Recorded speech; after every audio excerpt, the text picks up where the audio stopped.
Gente, boa noite. Meu nome é Denis e, em primeiro lugar, começo por agradecer pela presença. Agradecer também à Casa Dirce pelo acolhimento, pelo espaço. E, na figura do professor João César, agradecer pelo convite. Para mim, esse convite é mais do que uma honra, é um privilégio.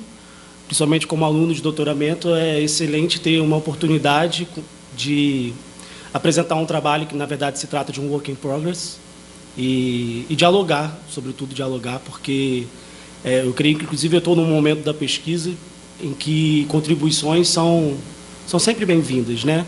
Às vezes, quando a gente entra numa certa temática, nosso olhar fica muito voltado para uma hipótese que nos guia e a gente acaba, às vezes, não percebendo certos caminhos possíveis que aquele material pode oferecer.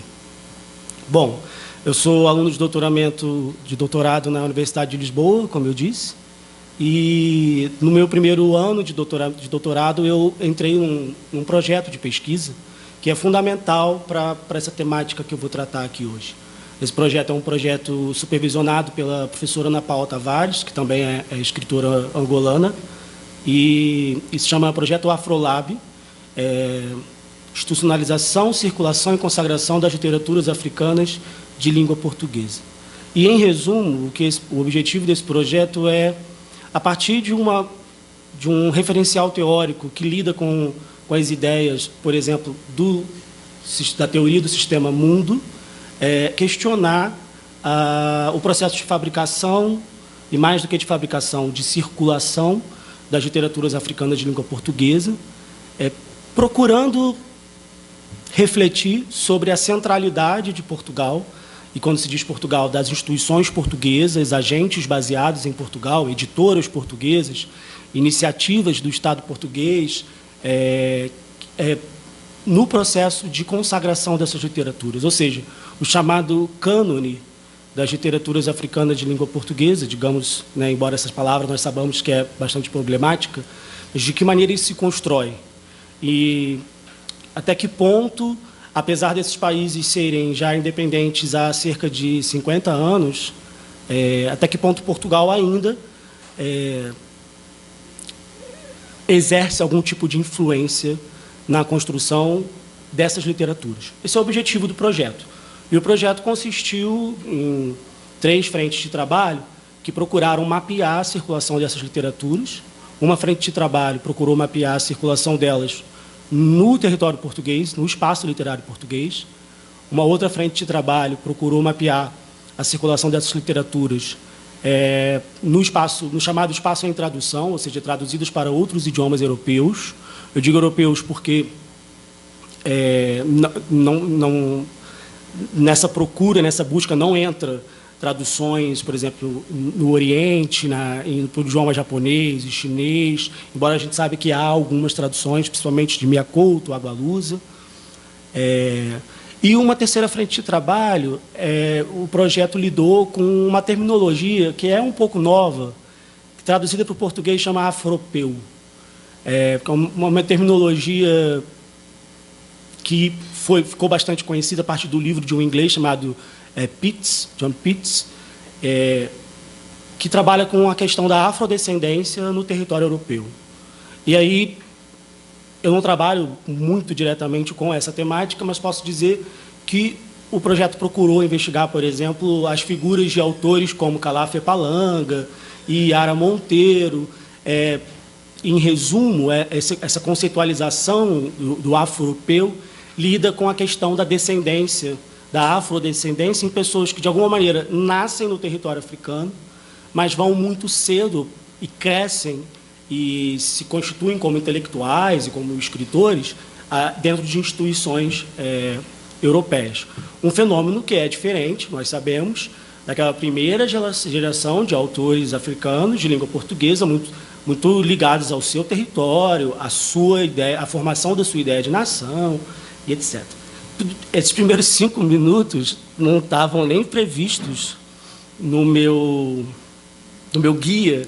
Vocês vão perceber que eu sou um pouco prolixo e falo muito, mas vou tentar ser objetivo e fazer o que eu combinei com o professor João César, que é irmos até às 7h30, e depois das 7h30, fiquei sabendo que vai ter uma cerveja ali fora, a gente bebe uma cerveja e discute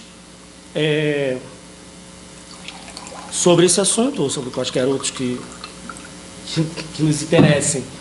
Mas, mesmo antes das 7h30, fiquem à vontade, por favor, para me interromper a partir do que eu vou dizer.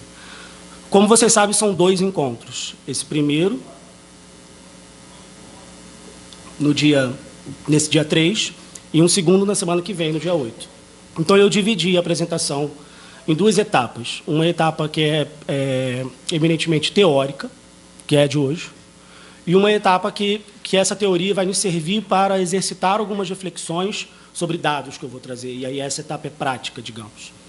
Então, hoje, o que eu vou falar é basicamente sobre resumir um referencial teórico que, para essa investigação, é relevante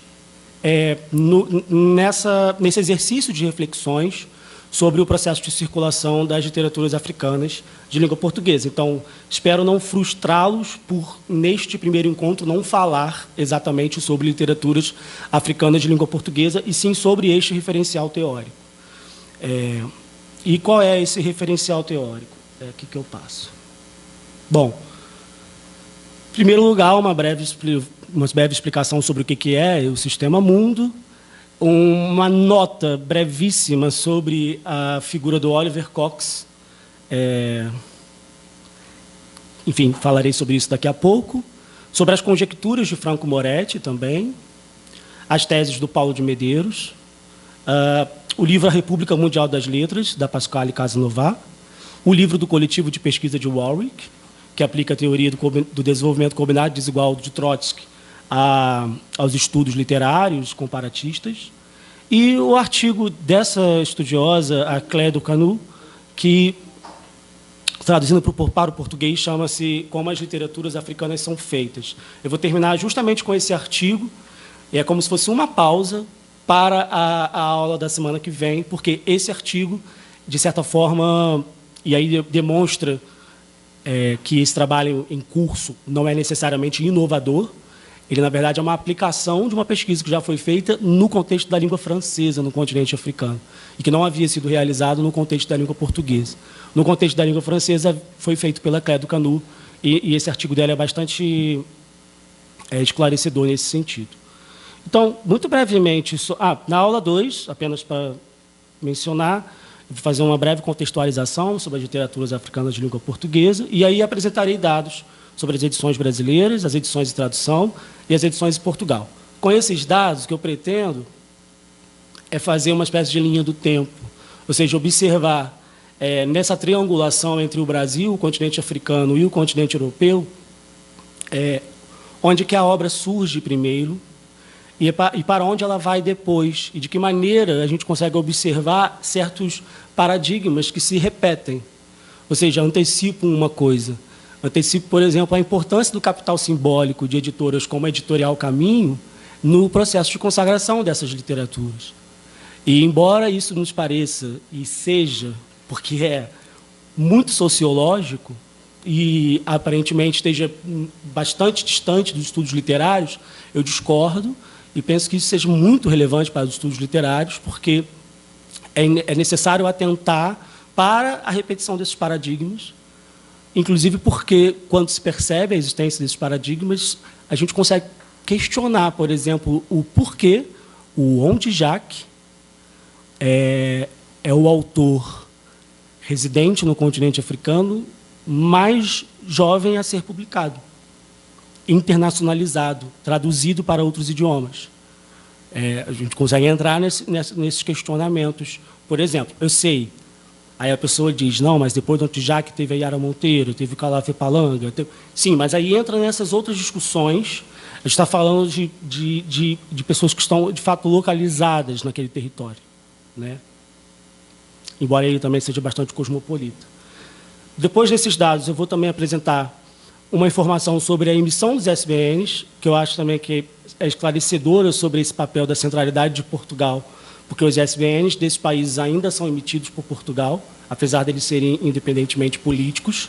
E isso entra numa questão que é uma questão que lida com, que mobiliza reflexões sobre a economia global, porque ISBN, na verdade, é um elemento que está ligado a uma instituição maior, que é a ISO, a Organização Internacional para a Estandartização, que, na verdade, começa no final naquele momento em que o mundo se reorganiza, depois da Segunda Guerra Mundial, e na Inglaterra e o Ocidente, de maneira geral, começa a criar mecanismos de padronização da atividade industrial.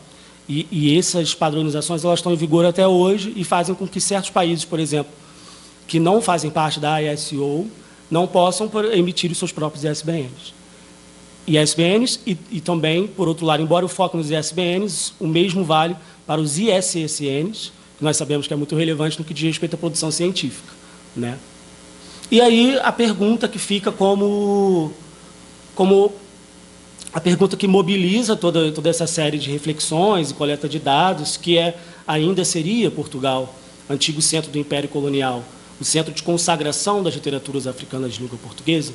Eu já adianto que eu não tenho resposta para essa pergunta e é por isso que eu estou fazendo um doutorado.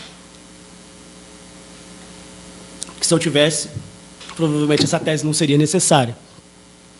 E eu acho que toda discussão nesse sentido, da minha parte, é muito bem-vinda. Então, começando, uma breve explanação sobre o que é o Sistema Mundo. Bom, o Sistema Mundo é uma teoria conhecida principalmente pelas contribuições do Wallenstein, né?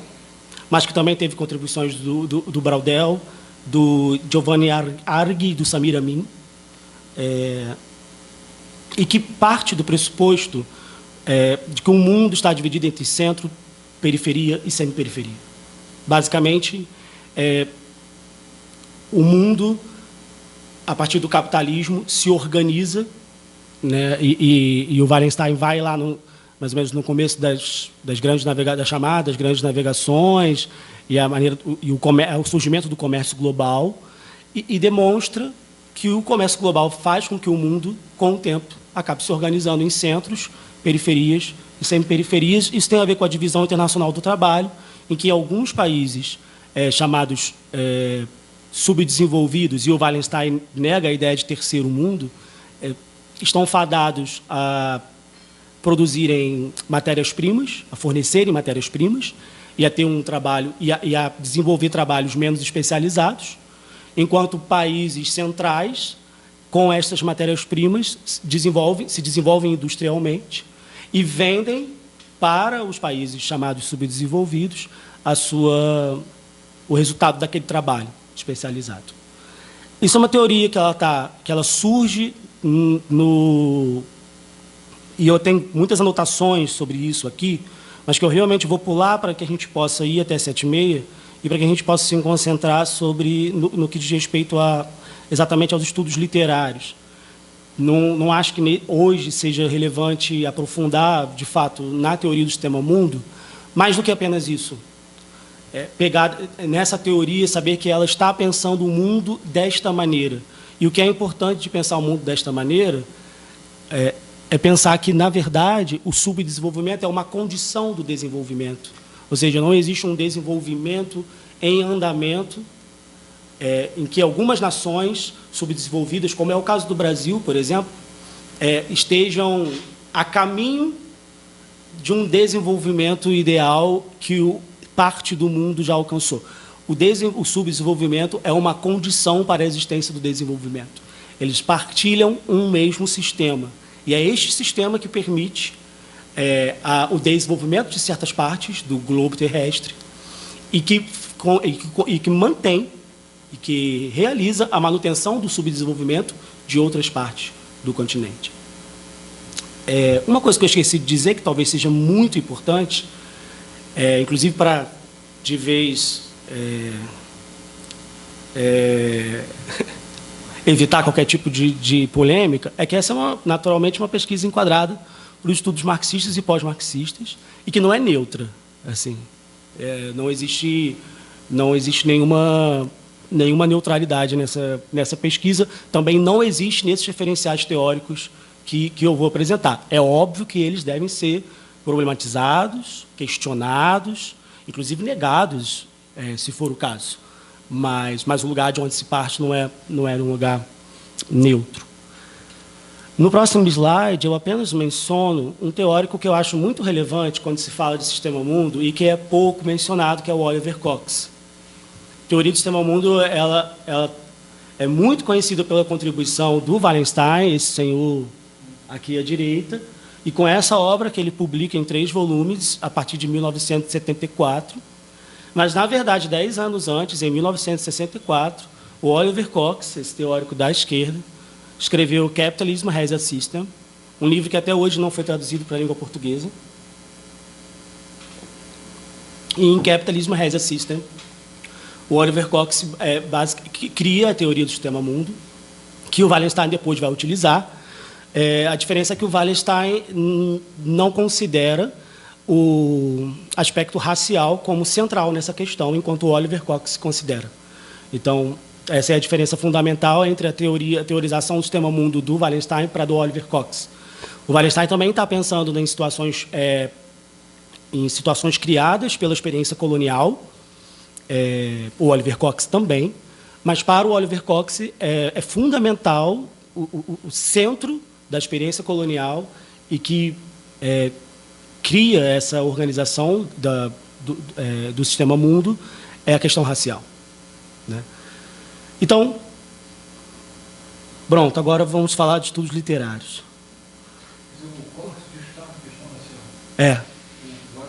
Não tanto. Não, eu diria que não. Eu diria que nem não tanto. Eu diria que não. A questão racial nem aparece no Wallenstein. Não aparece no Wallenstein. Ele está pensando colonização e colonialismo a partir da exploração de povos, exploração comercial e tudo, mas ele não está levando em consideração o aspecto racial como fundamental para a construção, para a realização dessa empresa colonialista, né? Essas são questões da área dos estudos econômicos, da sociologia, e que depois é que chegam nos estudos literários.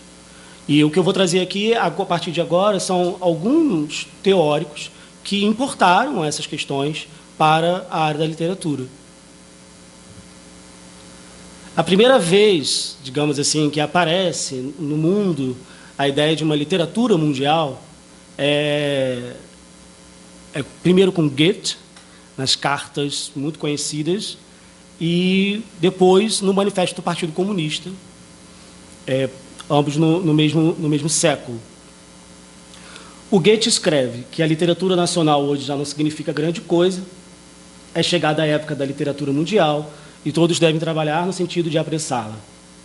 Marx e Engels escrevem: cada vez mais impossível se faz a unilateralidade, a estreiteza nacional, e a partir das muitas literaturas locais, nacionais, forma-se uma literatura universal. Esse é o trecho do Manifesto do Partido Comunista em que o Marx e o Engels estão discutindo justamente a expansão do comércio global, impulsionada pelo desejo burguês de criar novos públicos consumidores para os seus produtos.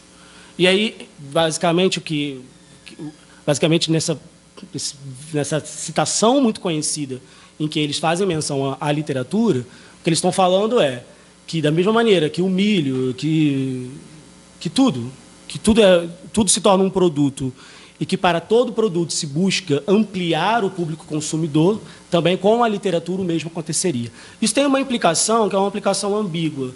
Ao mesmo tempo que a gente está falando de literatura, no sentido da literatura como produto, ou seja, o livro em si, materialmente impresso, a gente também está falando da literatura em sua condição estética, em seu estilo, em sua dimensão literária, de fato. E eu costumo dizer que a visão de Goethe, de fato, se realizou quando se pensa exatamente no contexto que ele está escrevendo essas cartas, em que ele está lendo um romance chinês, por exemplo, e que hoje, 200 anos depois, quase, a gente, de fato, vê que aquele modelo de romance, aquele modelo do que era considerado daquele gênero literário, se espalhou pelo globo terrestre, foi transformado, emulado, modificado por autores de diferentes origens culturais, de fato isso aconteceu. E, embora eu não vá falar muito sobre isso hoje, e nem na próxima aula, eu considero muito importante confrontar essas duas visões. O Paulo de Medeiros, e eu vou mostrar isso em próximos slides, ele chama a visão do Goethe de transcendental e a visão do Marx e do Engels de materialista. De fato, ele está certíssimo. E reside aí, na minha opinião, uma grande confusão que é feita no que é conhecido como world literature, né? E que na língua portuguesa se traduz como literatura mundo, e que é uma coisa que toma conta da área dos estudos comparatistas a partir dos Estados Unidos, e que vai chegando aqui, vai chegando em outras partes do globo, de uma maneira que eu chamo de difusa. Difusa no sentido de confuso também, porque literatura mundial, de certa forma, é a literatura, deveria ser, a literatura produzida por todas as pessoas de qualquer tempo e espaço. Mas quando se pensa em world literature, e aí a gente usa para a língua portuguesa literatura mundo, o que a gente está falando é, para alguns teóricos, de uma área de estudos, para outros de um problema, para outros de um objeto. Mas todos esses teóricos têm as suas filiações. Alguns vão estar absolutamente filiados à visão transcendental do Goethe, e outros estarão filiados à visão materialista de Marx e Engels. E a grande confusão que se cria é porque nos dois casos é a mesma expressão, world literature.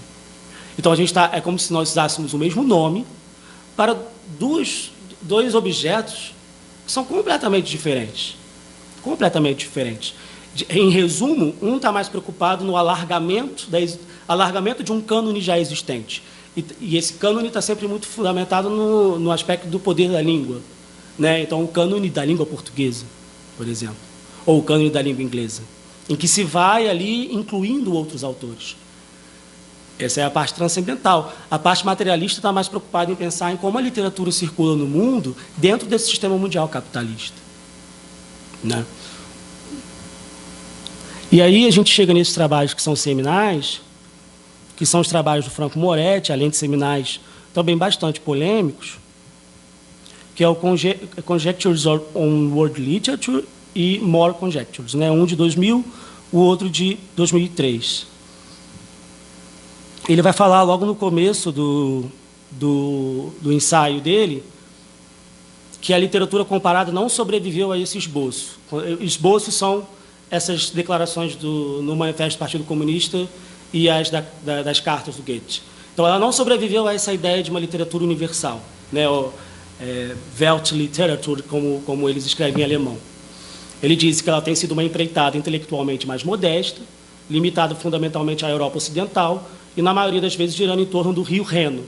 Filólogos alemães trabalhando sobre literatura francesa, não muito mais do que isso. Então, ele chama atenção para esse problema e começa a desenvolver algumas reflexões, uma teorização sobre o que é, portanto, esta literatura mundial sobre a qual falam Goethe, sobre a qual falam Marx e Engels.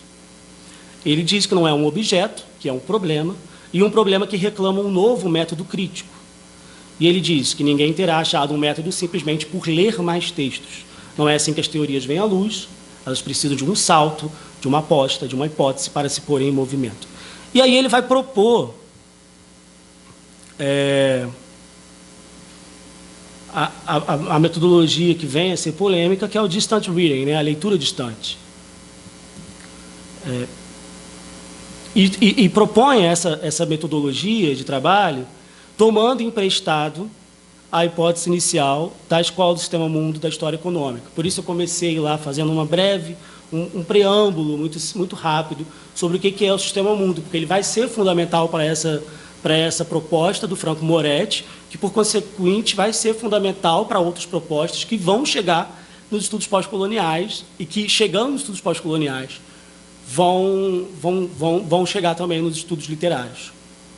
E ele tomou emprestada essa hipótese inicial da Escola do Sistema Mundo, da História Econômica, para a qual o capitalismo internacional é um sistema simultaneamente uno e desigual, com um centro e uma periferia e uma semiperiferia, vinculados num relacionamento de crescente desigualdade. E aí, o que é o distant reading? É uma leitura em que a distância é uma condição do conhecimento. Ela nos permite focalizar em unidades muito menores ou muito maiores que o texto. Expedientes, temas, tropos ou gêneros e sistemas. Eu não sei o quanto vocês estão familiarizados com a discussão em torno dessa proposta do Franco Moretti, mas eu penso que não existe um problema aqui, pela seguinte razão. Eu não acho que exista uma negação do close reading. E eu acho que ambos podem coexistir no mesmo mundo. Inclusive, é benéfico que coexistam, porque ser muito taxativo em um ou em outro perde-se, eu acredito, o meio termo e a possibilidade de realmente dar esses saltos na área dos estudos comparados é muito bem-vinda sempre. A questão é que, se vocês forem pesquisar a recepção a esses ensaios do Franco Moretti, existe uma infinitude de artigos que... Como assim? Porque, no final das contas, ele vai contra uma tradição de uma crítica literária que já está acontecendo há muitos séculos, né? Há muito tempo. E ele está propondo, basicamente, digamos, tirar da figura do crítico literário aquela pessoa que está ali, de certa forma, está emitindo certos juízos de valor, por mais que não muito expressamente, mas a partir do momento que se escolhe o que entra, o que não entra num cânone, o que é e o que não é literatura mundial, essa escolha sempre pode vir a ser problemática, né? E ele tenta propor investigações que não caminhem nesse sentido. E, principalmente, trazendo da área dos estudos sociais, das ciências humanas, uma tradição que é a tradição de pesquisas em que os dados vão se acumulando e que os conhecimentos vão sendo reaproveitados em novas investigações. Ou seja, nesse caso, por exemplo, a pesquisa que eu tenho feito, ela é absolutamente enquadrada pelo distant reading, embora eu também faça a chamada close reading, embora eu também faça. Mas para esta investigação e para o projeto Afrolab, a gente está realmente tentando perceber como que essas literaturas circulam dentro de um sistema mundial. Então, olhar de longe para enxergar paradigmas que se repetem, enxergar paradigmas, né, que se repetem é tautológico. Para enxergar paradigmas, nos fazem encontrar certas reflexões que talvez nós não encontramos simplesmente lendo cada um dos livros individualmente. Apresentado, portanto, essas ideias do Franco Moretti, primeiro quero perguntar se alguém tem alguma pergunta, ou se alguém quer falar alguma coisa sobre essa primeira parte. Eu queria só uma dúvida para a gente, que estava falando do Moretti. Não sei se faz sentido, né? Você está pesquisando, tem esse método mais à frente. Não sei se ele coloca adiciona uma questão que é importante, que é a questão quantitativa. Porque a questão de literatura mundo ainda cai, talvez, né? Seja das críticas da literatura mundo, questão qualitativa, de como o crítico vai arrumar, né, essas relações entre literatura. Ele ainda está presente na questão qualitativa. Talvez o Moretti traga essa distância a partir desses dados, que tem a ver com a quantidade. Né? Sim, e a partir da quantidade ele quer entrar na qualidade.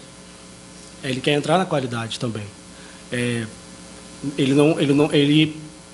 Inclusive, um outro livro dele que eu super recomendo, que ele fala sobre as árvores.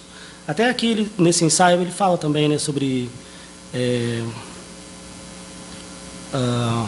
Estava aqui no slide anterior, que ele fala expedientes, temas, tropos. Aí tem um que ele fala sobre as árvores, em que ele começa a estudar um pouco do romance, do gênero romance. Ele parte de uma perspectiva quantitativa, mas a partir dessa perspectiva quantitativa, ele quer tirar conclusões qualitativas. Ele só não quer que as conclusões qualitativas venham do seu julgamento, digamos, como um erudito, que de tanto que leu, chegou àquelas conclusões. Digamos, eu penso que seja isso. Mas é uma boa observação. O próximo tópico que eu trouxe, eu tenho pulado algumas coisas, porque eu acho que... Eu achei inicialmente que iam ser 3 horas, e aí depois achei que iam ser 2, e agora 1h30. Então, assim, eu tenho um material aqui, vocês estão vendo, aqui não está aparecendo, mas é o slide 12 de 30. Então... Não, mas eu falo muito, professor, e eu acho que com a cervejinha vai ser melhor. E realmente dá para falar nesse tempo. Até porque esse primeiro encontro, eu considero um preâmbulo do segundo. O segundo é o que mais importa, de fato, porque o segundo a gente traz os dados. Com esses dados a gente vai poder exercitar reflexões, que é uma coisa que eu adoro. E realmente a gente encontra certas coisas assim que a gente não imagina quando você vai nos dados sobre as literaturas africanas de língua portuguesa. A própria questão do ISBN, já está vendo? Já estou abrindo um parênteses, estou nem seguindo com o slide. A própria questão do ISBN é uma questão que não é discutida. Não é discutida. Pode procurar em base de dados de artigos acadêmicos, científicos. Não se fala sobre isso. Não se fala sobre isso. Eu estive recentemente em um congresso em Cabo Verde, em que eu falei sobre isso e praticamente saí de lá todo lanhado de pedrada. Porque, basicamente, eu fui acusado de estar trazendo para a discussão um não tema, porque não é algo que deva ser discutido, porque não faz diferença nenhuma. Foi basicamente a resposta que eu recebi de uma pessoa que estava lá. Então, enfim, prosseguindo, as teses do Paulo de Medeiros são muito relevantes e eu as trouxe porque elas são recentes. Então, o que ele faz nesse artigo é justamente Primeiro, ele faz um resumo, digamos, de toda uma historiografia das últimas décadas que estão interessadas em pensar essa questão da world literature. E depois ele desenvolve 11 teses e meia sobre essa ideia de world literature, em que ele vai mobilizar diferentes problematizações. Esse é o resumo do artigo dele. A literatura mundial é um conceito cujo tempo já deveria ter chegado, como dizia Goethe, mas que continua sempre em devir. Este breve ensaio esboça uma intervenção no debate atual sobre o conceito de literatura mundial, com base na elaboração feita pelo Warwick Research Collective em 2015.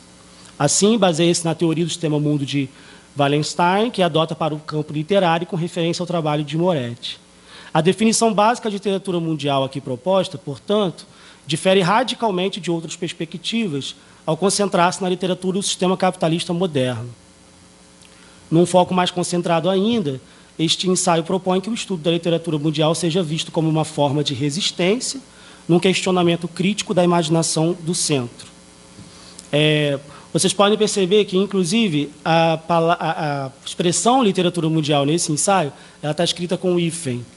Isso foi uma coisa que o coletivo de pesquisa de Warwick, do qual o professor Paulo Medeiros faz parte, introduziu, inclusive na língua inglesa, eles escrevem world literature com hífen, justamente para diferenciá-la de uma tradição e para conectá-la à teorização sobre o sistema mundo. Por isso, o hífen, na língua inglesa e também na língua portuguesa, foi uma escolha acertada da tradução que foi feita lá na Unicamp desse livro.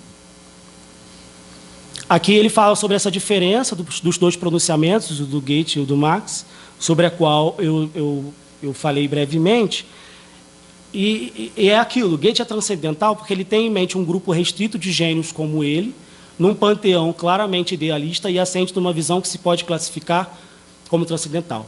Para Marx, a questão da literatura mundial é, em primeiro lugar, a questão da materialidade da literatura e do seu posicionamento no sistema de produção capitalista. É aquela diferença fundamental entre ambos, sobre a qual eu já havia mencionado.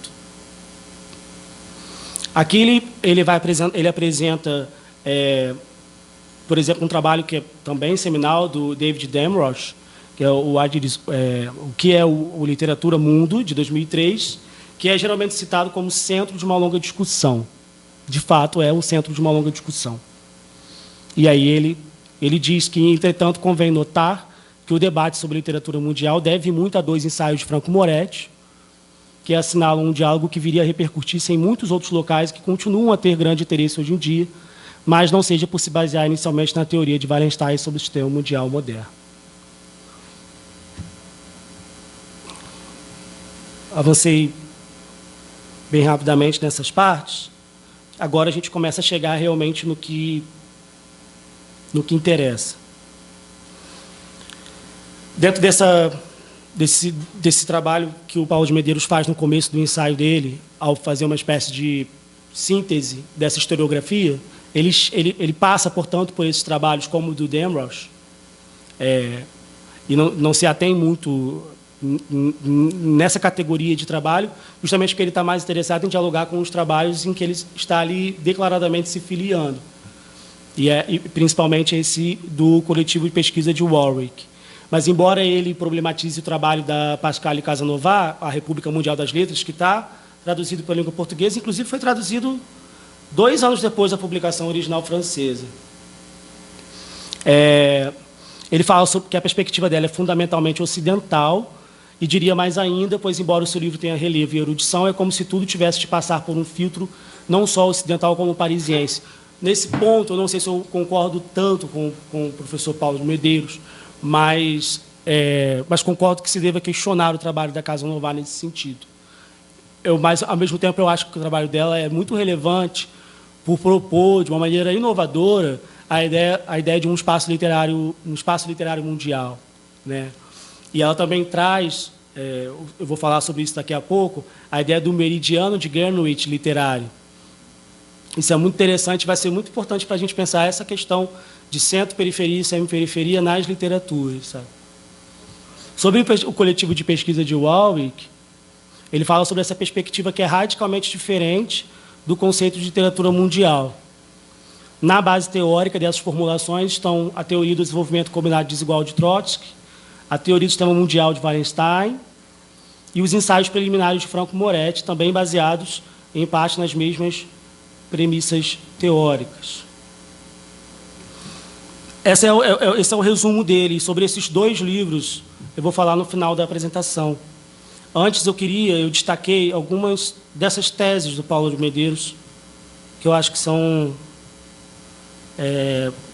que estimulam um debate relevante nesse sentido. Ele diz que, além de ser um campo de estudo, essa é a terceira tese, então eu pulei a primeira e a segunda, porque não ia dar tempo de trazer todas as 11h30. Na terceira tese, a essência da terceira tese é que, além de ser um campo de estudo, a literatura mundial é um campo de batalha, né? E aí ele diz que, para os adeptos das modas intelectuais, não restam dúvidas de que a literatura mundial, ou melhor dizendo, aqui ele é um pouco sarcástico, ou melhor dizendo, world literature, pois para estar dentro daquilo que é de bom tom, tem de se traduzir para o inglês, é a consequência lógica do esvaziamento dos estudos pós-coloniais e até, por que não, o corolário da disciplina da literatura comparada, liberta dos constrangimentos especialistas, das referências obrigatórias ao original. Então, o Paulo realmente assume, o professor Paulo realmente assume esse lugar, sem nenhum receio de dizer, já o assisti pessoalmente apresentando essas ideias em conferências, sem nenhum receio de dizer, ele realmente assume esse lugar de um campo de batalha, porque ele sabe que existe uma perspectiva ideológica no lado contrário ao dele, embora essa perspectiva ideológica seja tente-se mascarar com uma suposta neutralidade que de neutra não tem nada, né? E quando eu digo de neutro não tem nada, uma questão muito simples, é porque realmente não existe neutralidade, a gente sabe disso. Mesmo a negação da ideologia é uma ideologia, né? Na tese seguinte, não a seguinte, né, aquela era a terceira, essa é a sexta, ele fala sobre uma coisa que eu tenho muito como um norte, que é a tentação da lusofonia é uma faca de 2 gumes. Embora eu tenha como norte, é um pouco contraditório, porque eu estou trazendo literaturas africanas de língua portuguesa, mas para essa investigação isso de alguma maneira foi necessário, mas é importante se atentar para o fato de que é necessário também criar pontes comparatistas entre literaturas de diferentes espaços linguísticos, no quando diz respeito ao continente africano, inclusive e principalmente, porque de alguma maneira a ideia de lusofonia e a continuidade de estudos que estão estão assentes em um espaço linguístico, ela dá continuidade à língua como instrumento de poder, digamos assim, né? Muito dessa centralidade, dessa suposta centralidade portuguesa que se afirma no processo de consagração das literaturas africanas de língua portuguesa se deve a isso, claramente.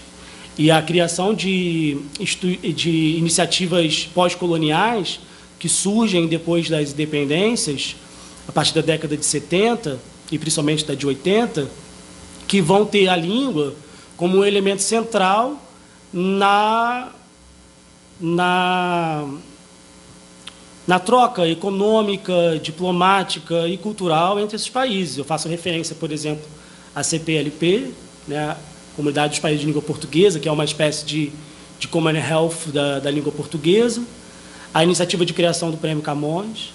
Mas, ao mesmo tempo, como brasileiros, acho que nós também não devemos nos isentar nessa conversa, porque o Brasil foi muito relevante no processo de criação do Prêmio Camões e da comunidade dos países de língua oficial portuguesa.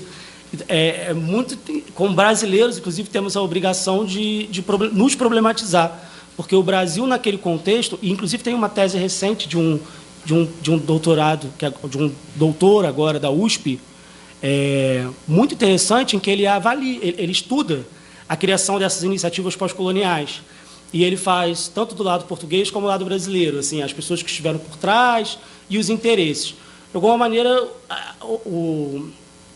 pessoas influentes no cenário político brasileiro daquele momento e influentes no cenário político português deram as mãos e se ajudaram, com objetivos diferentes. O Brasil com o objetivo de se colocar, de alguma maneira, como um possível centro para essa comunidade que partilha a língua portuguesa no mundo, e Portugal tentando sobreviver, digamos, né, tentando, inclusive com a ajuda do Brasil, tentando ter algum tipo de manutenção de influência sobre, e quando a gente fala influência, é influência econômica, é influência política, mas nesse caso, inclusive, principalmente cultural, no contexto desses países de língua oficial portuguesa. Então, por isso, também acho importante problematizar o papel do Brasil. Isso é muito bem feito pelo Cláudio Ribeiro da Cruz, na tese que ele defendeu recentemente, que eu tive o prazer de ler e que tem contribuído muito positivamente com o meu trabalho. É uma tese que ele defendeu na USP. Depois, se alguém tiver interesse, eu posso compartilhar o arquivo. Sim, bem que está também no banco de teses da USP, né? Nessa tese 6,5, ele fala justamente isso, que um dos papéis, que já é tarde, essa coisa de tarde e cedo, ele está sempre falando em referência lá àquelas afirmações do Goethe e do Marx. Está sempre em relação a isso. Então, ele fala, já é tarde. Agora, uma das primeiras tarefas da literatura mundial é o questionamento da imaginação do centro. Então, digamos, eu acho que o que ele está querendo propor, inclusive, não é nem a constituição de um espaço nacional forte nessas literaturas. Ou seja, ao questionar a centralidade portuguesa, nesse caso, não é ele que está fazendo nesse ensaio, apenas para deixar claro, mas eu estou tentando aplicar essa ideia nessa apresentação que eu estou fazendo. Ao questionar a centralidade portuguesa, não se questiona a centralidade portuguesa para, de alguma maneira, reafirmar a soberania nacional dos países africanos de língua portuguesa no que diz respeito à fabricação cultural e à produção dos seus livros. Nesse sentido, é que já é tarde, digamos. Ou seja, não se pretende, com o questionamento de um centro, deslocar o centro para outro lugar. Não sei se ficou claro essa ideia. E uma nota sobre isso. O Brasil, com o Instituto Guimarães Rosa, tem seguido a cartilha do Instituto Camões português, que também é algo que, na minha opinião, deve ser problematizado, embora não seja o assunto de hoje. Então, tentarei ficar um pouco mais calado, inclusive porque está gravando, né?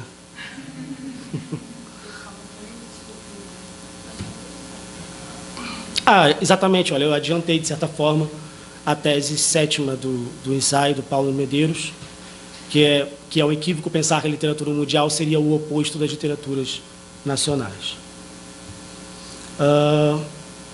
Eu vou pular isso aqui, porque eu quero terminar...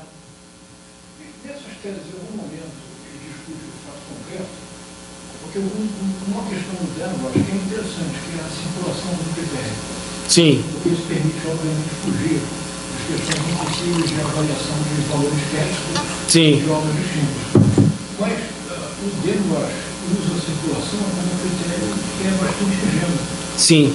Porque, na verdade, a tradução, a recepção da tradução, muitas vezes necessita de uma preparação crítica. O Paulo Medeiros fala, sim. Numa das teses, ele fala exatamente sobre esse ponto. Você vai mostrar? Porque a questão é tão central. Deixa eu abrir aqui o...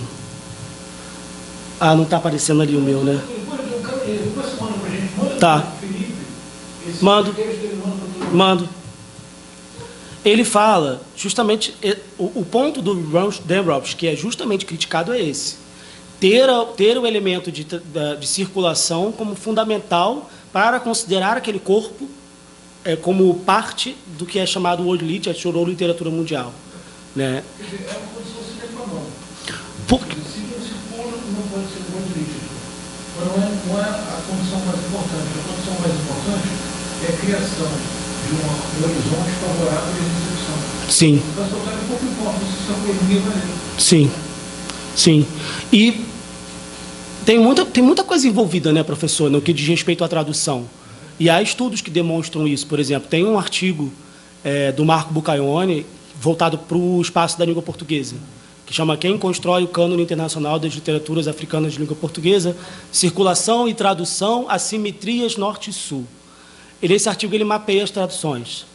E aí ele vai demonstrando o quanto, no que diz respeito a literaturas africanas de língua portuguesa, mas, de certa forma, embora ele não fale sobre isso no artigo, mas é possível falar que, inclusive, a literatura brasileira e a literatura portuguesa, porque não se pode esquecer o lugar periférico ou semi-periférico da língua portuguesa no espaço mundial, a presença de instituições que são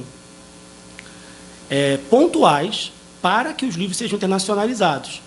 Então, ele vai encontrar, por exemplo, a mesma agência literária sediada em Frankfurt, na Alemanha, onde acontece a mais tradicional feira de comércio de livros, né, do mundo, a mesma agência literária que representa os mesmos autores que vêm a ser internacionalizados e traduzidos pelos mesmos tradutores, e quando se compara, por exemplo, os que de alguma maneira chegam a entrar naquelas listas, as longas ou as curtas, também você tem sempre a presença dos mesmos tradutores para os mesmos idiomas. Então, há muito capital simbólico que precisa acontecer para que o que está sendo produzido em certos idiomas, como o idioma da língua portuguesa, façam com que as literaturas sejam traduzidas. Ela acaba, inclusive, a tradução servindo como uma via de mão dupla. Eu estava pensando, inclusive, sobre isso ontem, porque eu estava lendo um texto de orelha de um livro do Pepe Tela, que foi publicado aqui no Brasil na década de 80. E nesse texto de orelha, que era um texto de orelha editorial, e o livro foi publicado pela Civilização Brasileira, que naquela época pertencia ao N. Silveira.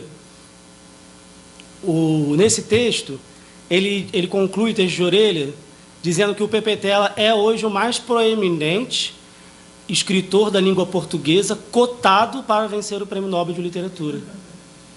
Eu ri também na hora que eu li, porque é engraçado, de uma maneira anacrônica, ler isso hoje, porque hoje o autor mais cotado da língua portuguesa é o Mia Couto. O mais cotado é o Mia Couto. Ele é o único que aparece lá quando sai aquela lista, sempre sai aquela lista com os 100, né, aqueles rankings, ele é o único da língua portuguesa que aparece. E... apesar de... E é muito relevante notar, por exemplo, nesses dados que o Marco Bucaione apresenta, que Mia Couto e Agualusa correspondem, eles dois sozinhos, a 2/3 de todas as traduções das literaturas africanas de língua portuguesa. Eles dois sozinhos. ele encontrou 426 traduções. 426 traduções. Isso não está contando reimpressões, claro, está contando títulos, né? 426, dessas 426, mais da metade são todos livros do Agualusa e do Mia Couto. E aí eu ri justamente quando li esse texto de orelha editorial da década de 80, que aí a gente pensa justamente, ou seja, o questionamento que eu fiz a obra do Pepe Tela deixou de ter esta qualidade literária digna de concorrer ao Prêmio Nobel? Ou o que aconteceu foi o contrário? Houve uma movimentação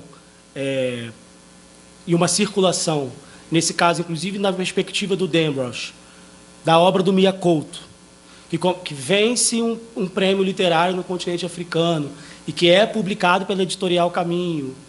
E sendo publicado pela Editorial Caminho, pode-se dizer, por exemplo, uma coisa que a Caminho sempre fez, embora não faz mais, mas uma coisa que a Caminho sempre fez foi representar como agente literária os seus autores no mundo. Ela foi uma editora que sempre fez isso. Então, ela sempre teve um interesse, e o Zeferino, fundador da Caminho, né, o Zeferino Coelho, fundador da Caminho, ele fazia anualmente o mesmo trabalho, de ir até os países africanos de língua portuguesa, conhecer as pessoas, estar em eventos, ler originais, escolhê-los, publicá-los, depois levar esses livros para a Feira de Frankfurt, oferecer esses livros para os editores estrangeiros, fazer um trabalho de representação. Esse trabalho da Caminho foi fundamental para que os livros do Mia Couto chegassem a essa circulação internacional que ele tem. E, de maneira alguma, se trata de negar a qualidade literária do livro da literatura do Mia Couto. Claro que não. O que a gente está falando aqui não é sobre isso.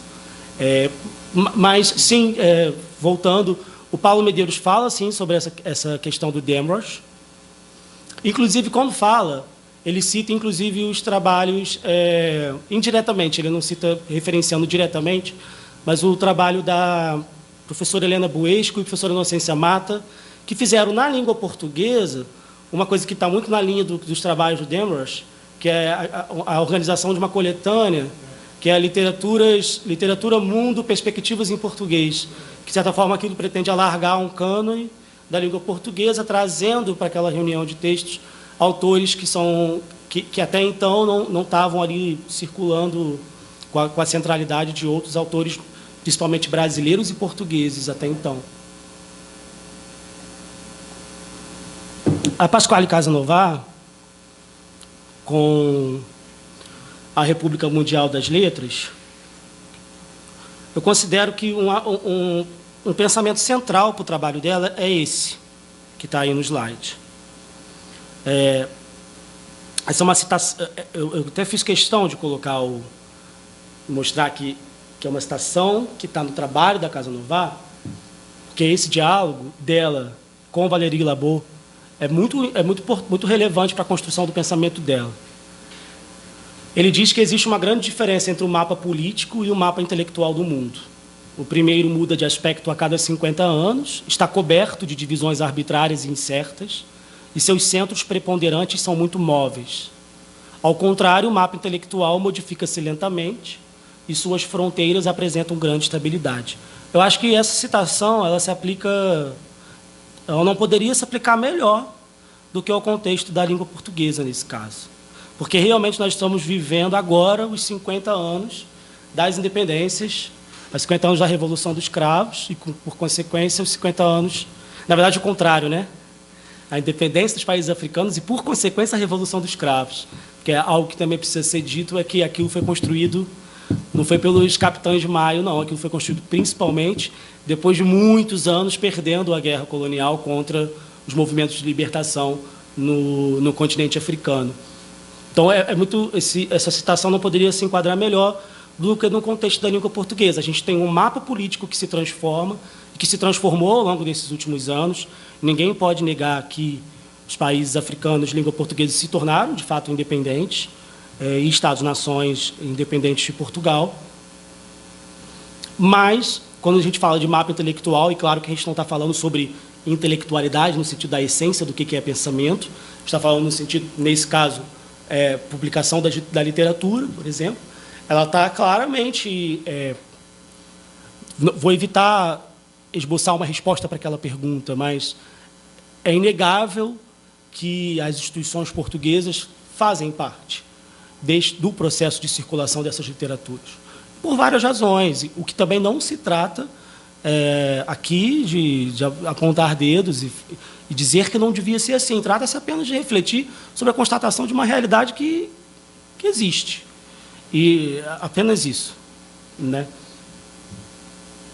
E aí, isso sobre o espaço literário mundial que ela fala, é um espaço concreto, que aparentemente ainda que aparentemente invisível, em que se gera o que é declarado literário, o que é julgado digno de ser considerado literário, onde rivalizam meios e caminhos específicos à elaboração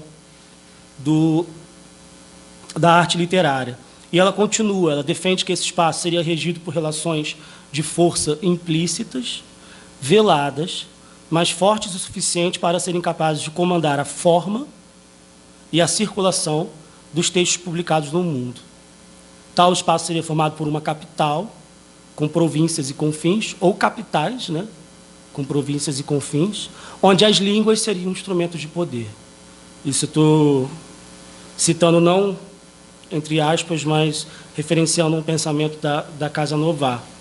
É importante, os dados que eu vou trazer na aula que vem, eu estou trabalhando justamente com a dimensão da circulação dos textos, e não da forma. Só para deixar claro, assim. E quando eu falo literatura aqui, eu estou pensando em literatura justamente na definição do coletivo de pesquisa de Warwick, que é a literatura do sistema mundial capitalista moderno. Acho que é importante delimitar e esclarecer essas conceitualizações para que não fique confuso e que vocês não achem que eu esteja falando sobre a forma dos textos, porque eu não cheguei lá, então realmente não posso fazer nenhum tipo de afirmação sobre isso, embora eu tenha interesse em fazê-lo no futuro, porque eu acho que talvez possivelmente isso também deve se refletir, essa questão da centralidade, eu digo, na forma dos textos. Eu acho, enfim, é uma hipótese que talvez não se confirme, mas que é um caminho que eu considero possível para se trilhar. Nessa mesma obra, e pensando sobre essa questão de capital, província e confins, ela tem um tópico lá que ela fala sobre o meridiano de Greenwich literário. Então, da mesma maneira que a linha fictícia, também chamada de meridiano de origem, escolhida arbitrariamente para a determinação das longitudes, contribui para a organização real do mundo e torna possível medir as distâncias e avaliar posições na superfície do globo, o que se poderia chamar o meridiano de Greenwich literário, permite avaliar a distância do centro de todos os que pertencem ao espaço literário. Então, eu até formulei uma brincadeira, uma metáfora a partir dessa ideia dela, assim, partindo, portanto, do pressuposto de Portugal exerce ocupa uma posição central no processo de consagração das literaturas africanas de língua portuguesa, significa que para que os autores africanos de língua portuguesa venham a ser consagrados no espaço literário mundial, o sol precisa nascer primeiro em Lisboa. É nesse sentido a ideia dela do meridiano de Greenwich literário. Essa ideia é muito relevante para a minha pesquisa, porque justamente é isso que eu estou procurando fazer com essa linha do tempo. Porque eu trago os dados que eu coletei, que eu revisei durante as minhas atividades como bolsista desse projeto, que são essencialmente sobre a circulação dessas literaturas em Portugal e no mundo em tradução. Eu estou aqui atualmente no Brasil, nesse momento, porque eu estou revisando dados sobre a circulação delas aqui no Brasil. E aí, confrontando esses dados, eu acho que a gente vai conseguir perceber justamente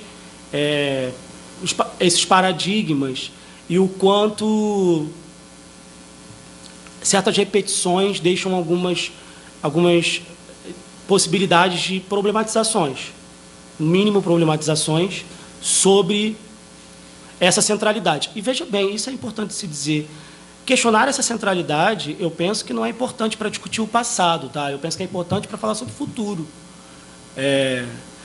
Quando eu falo, por exemplo, sobre o capital da simbólico da Caminho ser importante para a internacionalização dos autores africanos de língua portuguesa, Ainda bem que a Caminho existiu.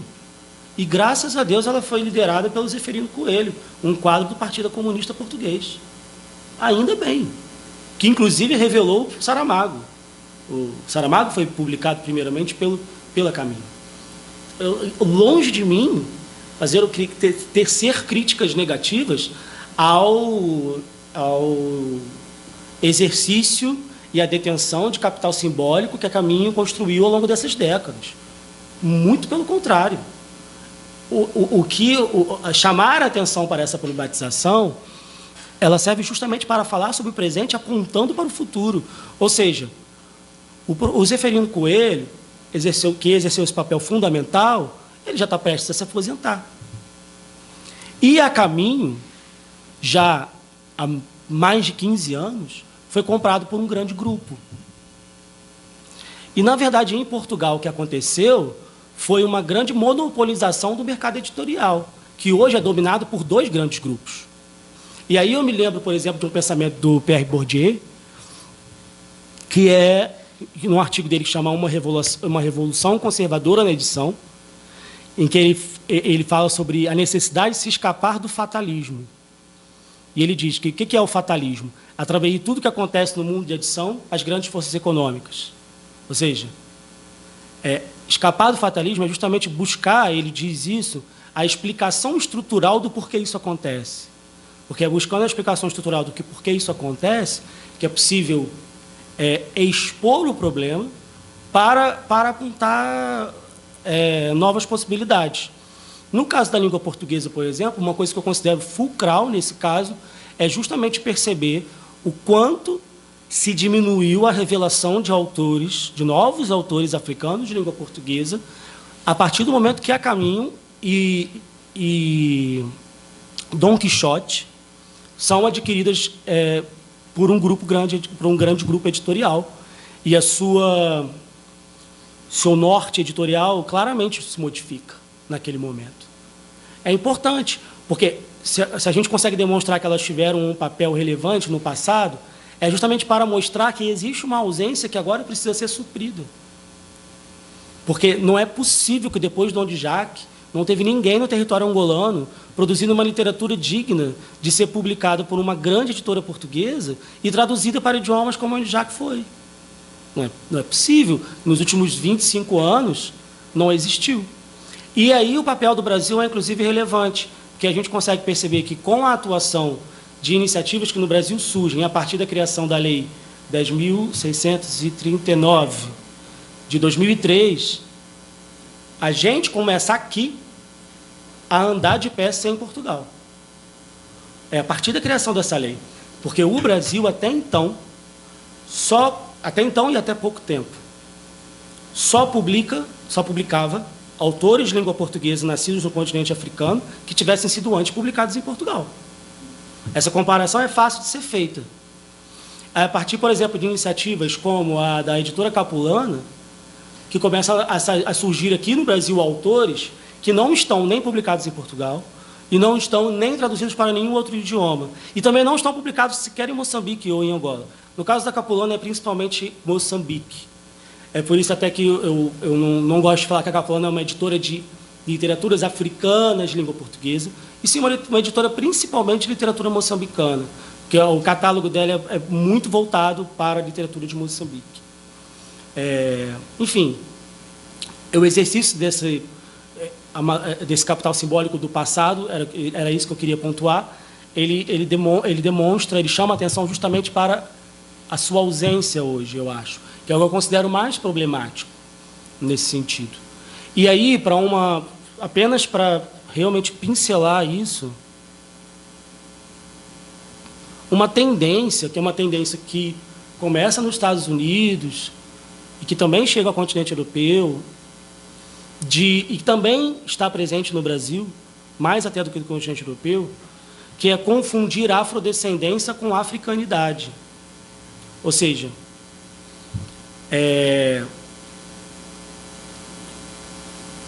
o continente africano tem as suas peculiaridades, tem os seus contextos históricos, tem as suas experiências concretas e materiais, que em muitos aspectos dialoga com as suas diásporas, mas que em outros não. Mas o que vem acontecendo, e isso é uma tendência do mercado, o mercado é preguiçoso. Então, o que vem acontecendo, por exemplo, é que o que se observa nas editoras francesas, nas editoras portuguesas, nas editoras estadunidenses, é a criação de produtos, a publicação de obras que são escritas por afrodescendentes e que, de alguma maneira, no mercado, tomaram um espaço que, no contexto da língua portuguesa, era antes protagonizado por autores que eram africanos. Ou seja, eu acho que vocês conseguem perceber o que eu estou querendo dizer. E chegamos justamente ao livro. Eu fiz até o professor João César comprar esse livro. Desenvolvimento Combinado Desigual por uma nova teoria da literatura mundial, que ressitua o problema da literatura mundial, considerada como uma categoria de questionamento teórica revivida através das implicações literário-culturais da teoria do desenvolvimento combinado desigual. Existe uma parte teórica nesse livro que é muito interessante, é com ela que eu trabalho principalmente, mas também existe uma parte prática no final, de estudos de casos, justamente, uma parte prática no final, em que eles demonstram como eles desenvolvem uma teorização, e no final, na outra parte do livro, aplicam essa teorização, pensando, de fato, a forma, né, e o conteúdo de obras literárias a partir dessa perspectiva que está muito pautada na teoria do sistema mundo, do Wallenstein, e, por consequência, também, o que seria natural, na teoria do desenvolvimento combinado desigual trotskiana. Apenas a título de curiosidade, eu no livro do Warwick, eu tenho um PDF e pesquisei Oliver Cox. Não existe nenhuma menção. No livro... Não menciona o Oliver Cox? Não menciona o Oliver Cox. O que eu achei sintomático justamente sobre o quanto, mesmo num trabalho de absoluta relevância, como é o trabalho do coletivo de pesquisa de Warwick, o Oliver Cox realmente é apagado, a contribuição dele é apagada pelo lugar do Wallenstein. Então, eu até havia já adiantado isso, nesses termos, eles definem literatura mundial como literatura do sistema mundial, isto é, do sistema mundial capitalista moderno. E,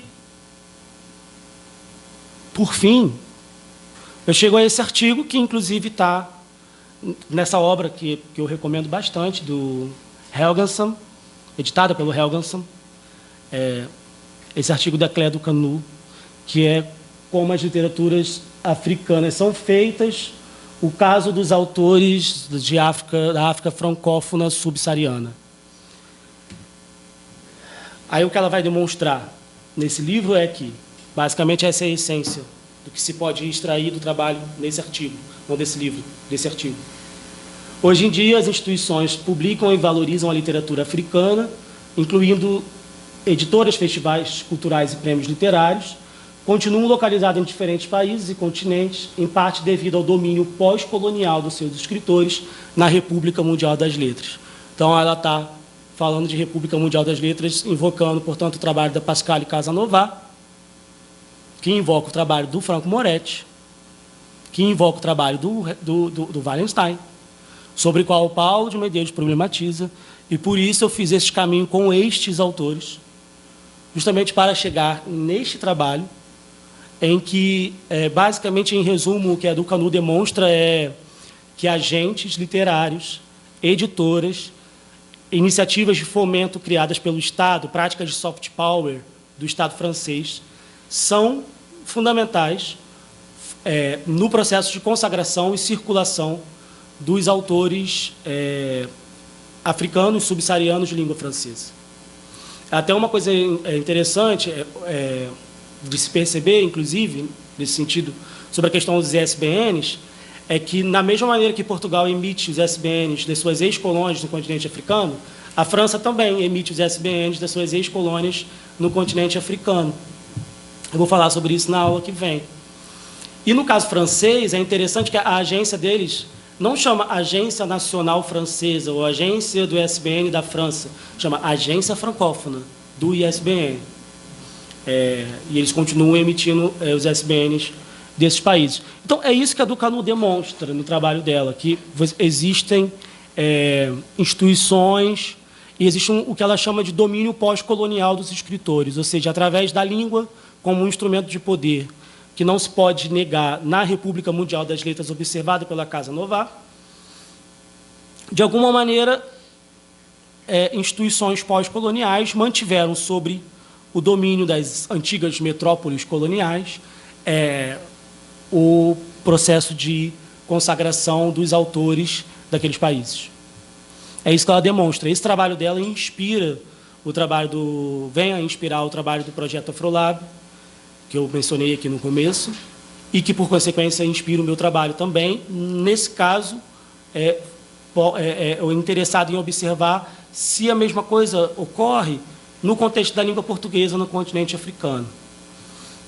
E mais do que chegar a conclusões assertivas sobre se ocorre ou se não ocorre, eu acho que o processo em se investigar este tema é o que interessa em si, porque com isso se dialoga e se encontram caminhos possíveis, não imaginados. Uma coisa, por exemplo, interessante no curso desse trabalho, existe uma iniciativa portuguesa na Direção-Geral das Bibliotecas e dos Livros, que é de traduzir autores portugueses pelo mundo. Assim, isso é uma coisa que os países tendem a fazer, né, para divulgar a sua própria literatura. Inclusive, Portugal foi país homenageado na Bienal do Livro de São Paulo no ano passado. E eu não sei se vocês se lembram, mas na comitiva portuguesa estavam lá escritores africanos de língua portuguesa. O país homenageado era Portugal. E a comitiva de escritores portugueses incluíam autores angolanos, moçambicanos e cabo-verdianos. Isso não acontecia na época colonial, até porque na época colonial não eram práticas ainda comuns, mas se existissem essas práticas, não aconteceria, pode ter certeza. Mas após a independência desses países, eles são inseridos nessas práticas de soft power. Também no fomento de edições. Há livros aqui no Brasil que editores brasileiros publicam com dinheiro português, fomento português de autores africanos de língua portuguesa. Você vê lá na quarta capa do livro o logotipo da República Portuguesa, porque existe mesmo esse edital. E uma vez eu tive a oportunidade de conversar com as pessoas que escrevem esse edital, da Direção-Geral dos Livros e das Bibliotecas, porque eles trabalham num edifício que é ao lado da Faculdade de Letras da Universidade de Lisboa, ali na Torre do Tombo. E aí nós organizamos um congresso sobre esse tema e mandamos um e-mail e convidamos. Aqui do outro lado da rua a gente vai estar discutindo o trabalho de vocês. Se vocês quiserem aparecer para a gente poder conversar, ia ser um prazer. E eles vieram. Foi maravilhoso. E conversando com eles, por exemplo, eles falaram, olha, a gente aprova todos os livros. Então, assim, uma coisa que eu posso te dizer é que, no dia a dia do trabalho, não há nenhuma intenção de favorecer ou desfavorecer nenhum autor. Ela falou, se o livro cumpre todos os requisitos do edital, está aprovado, está financiado. Ela falou. Inclusive, ela até disse, inclusive, te peço ajuda para divulgar, fala com os editores e tal, que a gente precisa, inclusive, de mais, porque às vezes a gente nem empenha todo o dinheiro que está disponível para isso. Enfim, o que eu vou falar, portanto, na próxima aula é trazer essas questões, assim, a presença de Portugal através de práticas de soft power, mas não só, a centralidade dela nesse processo, que faz com que os autores africanos de língua portuguesa circulem, e falar um pouquinho também sobre o Brasil, que eu acho que cada vez mais é relevante nesse sentido. Nós temos começado a publicar literaturas africanas de língua portuguesa que não estão publicadas em Portugal. Isso é um fenômeno realmente recente, mas ainda assim há muito a melhorar. E termino, inclusive, falando sobre um caso, e aproveitar para vender meu peixe, porque eu vou falar sobre esse autor numa comunicação na UF no dia 15, E aí, nesse caso, não tem nada a ver com sociologia da literatura, não tem nada a ver com distant reading. Vou mesmo ler um romance dele e mostrar como que, nesse romance, ele questiona, no romance, através da sua forma, a ideia de modernidade. Então, questiona mesmo a modernidade. O Abdullah Sila, que é um escritor guineense, excepcional, e que é o único autor africano de língua portuguesa não publicado em Portugal e traduzido para outros idiomas. Ele não tem nenhuma edição por nenhuma editora portuguesa. Ele foi publicado no Brasil pela editora Palas, que publicou um livro dele, que é A Última Tragédia. Ele tem outros. A Última Tragédia é considerado o primeiro romance da literatura guineense. Foi publicado em 1995, mas foi escrito na década de 80, na Alemanha. Ele morava na Alemanha na época. E esse livro é o único livro que não foi publicado em Portugal, mas já foi traduzido para o inglês, para o espanhol, para o alemão, para o francês. E também já foi publicado no Brasil. O caso dele, eu acho que justamente mostra a exceção, demonstra a regra. E eu vou falar sobre esse caso também na semana que vem. Tá bem? Muito obrigado pela atenção de todos. Se alguém tiver uma pergunta, estou disponível, tá? E obrigado novamente, professor, pelo convite. Muito obrigado.